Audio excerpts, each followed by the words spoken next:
और अमेरिका को खामनेई की बहुत बड़ी धमकी, हम किसी भी दबाव के आगे नहीं झुकेंगे, हमें थोपी हुई शांति मंजूर नहीं, ये खामनेई कह रहे। हमने किसी को नुकसान नहीं पहुंचाया, खामनेई का बयान सामने आया। किसी भी परिस्थिति में उत्पीड़न स्वीकार नहीं किया जाएगा, खामनेई ने ये एक तरीके से दो टूक कहा है। और सबसे जो अहम बात है वो ये कि थोपी हुई शांति हमें मंजूर नहीं है, और ट्रंप लगभग वही चीज इस वक्त कर रहे हैं।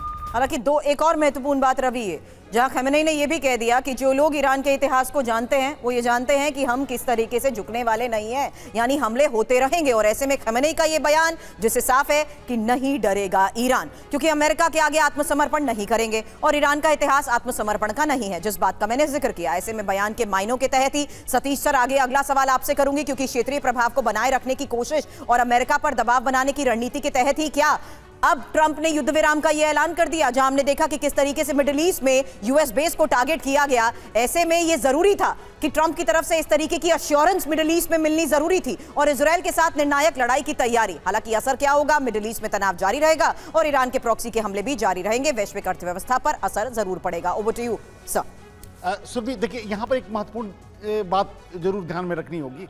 रसिया यूक्रेन वॉर और Israel Iran war, America first की जो सोच ट्रंप की है, बिना एक भी अमेरिकी नागरिक के मारे जाने के बावजूद, जो अमेरिका पिछले 10 सालों से लग रहा था कि पीछे खिसकता जा रहा है, चीन बड़ी तेजी से आगे बढ़ रहा है, उस चीज में परिवर्तन दिखाई दे रहा है कि बिना कुछ हानि हुए ट्रंप को पागल कह लें, क्रेजी कह लें, अनप्रिडिक्टेबल कह लें, लेकिन तमाम चीजों के बावजूद अमेरिका आज फिर से सिरमौर बन चुका है।